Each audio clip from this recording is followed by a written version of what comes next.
هغه اشخاصو ته وړاندې کېږي چې دې فیصلو کې شامل وو او په دې بریالي نه سو چې حتی 10% د بینالمللي مرستې مصرف کړي. بله مننه ډاکټر اشرف غني احمدزی.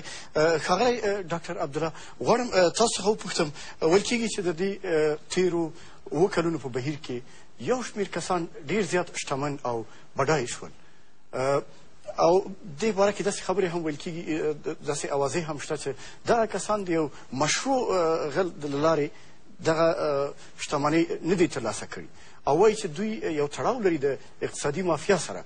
ستاسو برخورد به د دغه کسانو سره څنګه اوسیږي؟ آیا دوی ته هم داسې اجازه ورکوئ او یا به هم د دغو کسانو دغه غیر قانوني یا د خلکو په وینا غیر مشروع دغه شتمنۍ به تاسو ضبط کړئ؟ زه انشاءالله وعده ورکوم د افغانستان خلکو ته چې قانون تطبیق کړو پر ټولو خلکو باندې او بې له توپیر څخه او بې قانونۍ تحمل ونه شي انشاءالله په راتلونکي حکومت د افغانستان کې. دا یو دلیل یو عمده دلیل د نارضایتي د خلک دا دی چې دوگانه برخورد کیږي که یو مامور عادي مامور په یو غیر قانوني عمل باندې متهم شي هغه باندې قانون تطبیق کیږي هغه مجبور کیږي چې رشوت ورکړي تر څو چې له بنده خلاص شي. لوی بې قانونیګانې اوس متاسفانه را روان دي. زما تعهد دا دی چې زه چې د یو سالم ادارې رامنځته کول ادعا کوم اصلي ژمن زما دا دی چې بې قانوني انشاءالله چې تحمل ونه شي او د دغه اقتصادي مافیا چې ورته وایي د دغه مخنیوي انشاءالله به کوو. دا ممکنه ده. مشروعیت د نظام مهم ده چې انشاءالله د افغانستان راتلونکي نظام چې د خلکو د رای په اساس د خلکو پشتیباني هم ملاتړ هم ولري او د افغانستان خلک ما سره انشاءالله کومک کوي چې د دغې ټولو ناخوالو چې دي مخنیوي وکړو. په افغانستان کې له یوې خوا فقر مخ په زیاتېدو ده. 40% د افغانستان د خلک د فقر په خط یا دغه نه لاندې ژوند کوي. همدارنګه موږ وینو چې ځینې کسان د غیر قانوني لارې څخه شتمن شوي دي. که داسې شرایط وایي چې د قانون په مراعات کولو سره د سمې طریقې نه خلک شتمن کیږي په دې کې کوم مشکل نشته، خو د غیر قانوني لارې د ارتباطات له لارې او د خلکو د حقوقو د پایمال کولو له لارې خلک شتمن شوي دي. دا د افغانستان د خلکو ته د زغمل ول نه دي او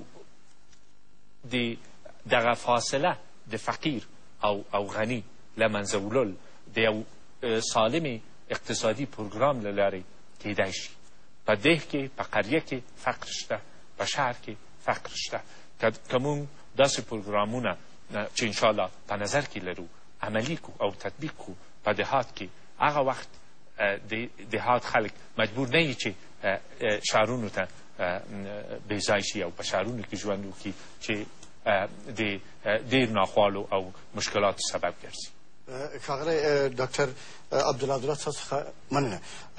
درنو لیدونکو یو ځل بیا غواړم تاسو ته دا په ډاګه کړم چې موږ ښاغلي حامد کرزي ته هم بلنه ورکړې وه تر څو په دغه خپرونه کې ګډون وکړي او دلته د خپلو هغو کړنلارو په اړه لیدونکو ته معلومات ورکړي او موږ یو ځل بیا هیله یو چې په راتلونکو مناظرو کې به دوی ګډون وکړي او خپل خپرونې یا خپل تګلاره به لیدونکو ته او د افغانستان خلکو ته وړاندې کړي. او اوس هم غواړم د ښاغلي ډاکټر صاحب اشرف غني احمدزي څخه وپوښتم چې ستاسو په نظر باندې ستاسو تعریف د اقتصادي مافیا څخه ستاسو په نظر څه دی او په افغانستان کې دغه تاسو په کومو ساعتو کې وینئ دا چیرته دي؟ من اقتصادي مافیا څو برخې لري. اول مخدره موادو کې ده. دلته لومړي برخې کې په حدود 400,000 مصروف و دی کې په 15 کالو دوران کې په اساس د هغه تحقیقاتو چې نړیوالي بانک او د ملګرو ملتو مؤسسه کړي دا بدل سو په یو 15 کسیز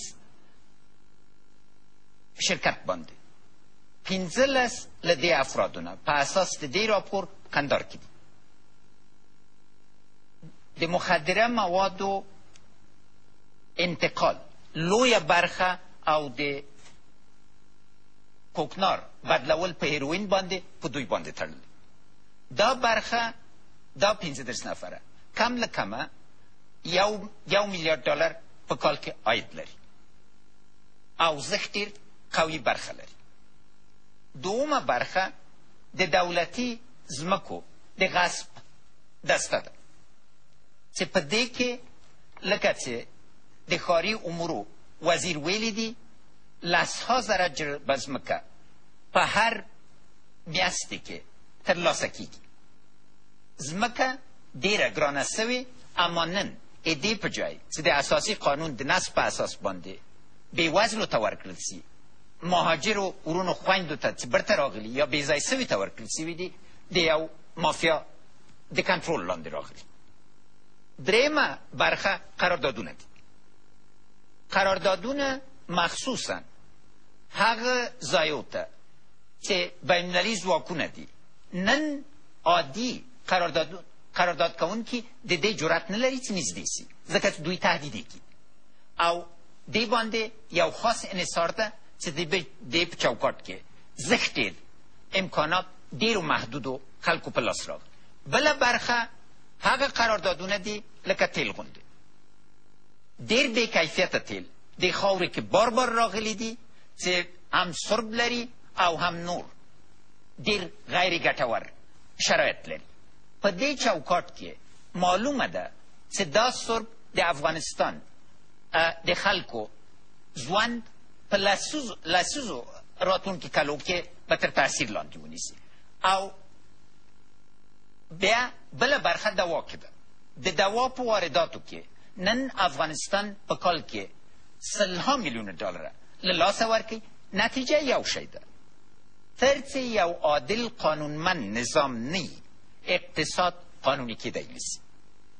ډېره زیاته مننه ښاغلی اشرف غني احمدزی. آقای دکتر عبدالله، میخوایم از شما پرسیم که اقتصاد افغانستان را به گونه اقتصاد معتاد به مواد مخدر میدانند و گفته هم میشه که محو مواد مخدر در افغانستان شاید ضربه بزرگی برای دهقانان کوچک باشه، به خاطر از اینکه روند معیشت بدیل هم تاکنون موفقانه نبوده. راهکار مشخص شما در رابطه با این مسئله، در رابطه با مبارزه با مواد مخدر و کمک به کشاورزان کوچک و چی خواهد بود؟ با توجه به اینکه ایالات متحده آمریکا هم پس از 7 سال داره اعتراف میکنه که در هر سال بیشتر از 900 میلیون دلار در افغانستان صرف مبارزه با مواد مخدر میکنه، ولی نتایجش چشمگیر نیست. راهکار شما در این باره چی هست؟ اصلا تجدید نظر روی استراتژی، تجدید نظر اساسی و تاکید بیشتر و به مراتب بیشتر و تاکید اصلی روی معیشت بدیل و بهبود وضعیت اجتماعی و اقتصادی دهات افغانستان و مناطقی که در اوج مواد مخدره ذره میشه. این مسئله میتونه که اساس یک راه حل باشه. البته اشتباه جامعه جهانی و اشتباه دولت افغانستان در سالهای گذشته می بوده که تاکید بیشتر روی از بین بردن مزارع کرده و در قسمت مبارزه با قاچاقچیان مواد مخدره هم شما میدانید که ناکام بوده دولت افغانستان. نه تنهایی که ناکام بوده، بلکه شما میدانید که قاچاقچی از یک طرف پلیس افغانستان در مبارزه با قاچاقچیان تلفات میده، تلفات جانی میده، از طرف دیگه قاچاقچیان مواد مخدره بنابر دلایل سیاسی از حبس رها میشن. همه اینها تاثیر داره. پس یک پالیسی بسیار روشن که اساسش تاکید روی معیشت بدیل و بهبود وضعیت اقتصادی و اجتماعی مردم خصوصا دهاقین بوده باشه میتونه که اساس راه حل شود و در عین زمان تاکید روی جلوگیری از قاچاق مواد مخدره و مبارزه با قاچاقچیان. در این رابطه برنامه‌های مشخصی در رابطه با کشت بدیل و معیشت بدیل به صورت کل در نظر داریم